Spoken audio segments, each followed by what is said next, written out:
అయ్యి బాబా అప్పుడే ఎంత కట్టేహారా? డబ్బులు ఉండాలి కానీ 4 రోజులు కట్టి పడేస్తారు. జాగ్రత్తగా రా, మెట్లు ఉన్నాయి. ఏంటి ఇదా వంటగది? లిక్ అంత ఉంది, సరిపోదు. ఎందుకంతా వంటగదికి ఏం పొడుకుంటావా? వంటగదిలోని సరిపోద్దులే ఇది. మీకేం తెలుసు, సగం జీతం ఇక్కడే గడిచిపోద్ది మాకు. ఇంకో మేస్త్రి గారు, ఆ గోడ కంతలా జరిపేసి హాల్లో పెట్టేయండి. హాల్ చిన్నది వచ్చినా పర్లేదు, కిచెన్ మాత్రం పెద్దది కావాలి. ఆయన అలాగే అంటారు. ఇక్కడ చూసావా, ఓ బాత్రూమ్ కట్టేస్తున్నాను. ఎవరైనా వచ్చినప్పుడు వెళ్తాకు ఉంటది కదా, ఎందుకైనా మంచిదని. ఇరుగు పొరుగు ఎవరో కనుక్కున్నారా? మనం కలిపేసుకోవడానికి వెళ్తే వాళ్ళు తొలిపేసేసుకున్నారనుకో, అంత బాగోదు.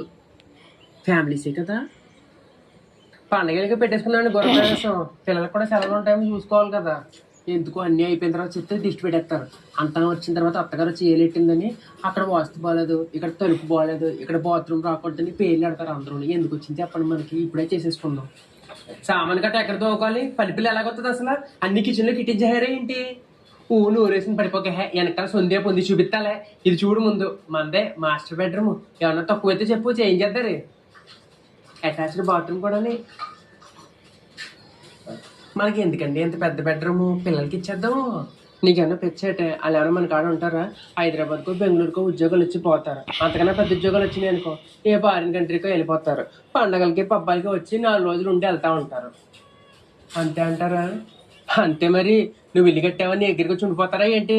లంకంత కొంపలో నువ్వు నేను డబ్బులు ఉండాలి. వాళ్ళకి ఎప్పుడు కావాలంటే అప్పుడు వస్తారు అంతే. వాళ్ళ కోసం కట్టేవేంటిది? నీ కోసం నా కోసం కట్టుకున్నావు ఇల్లు.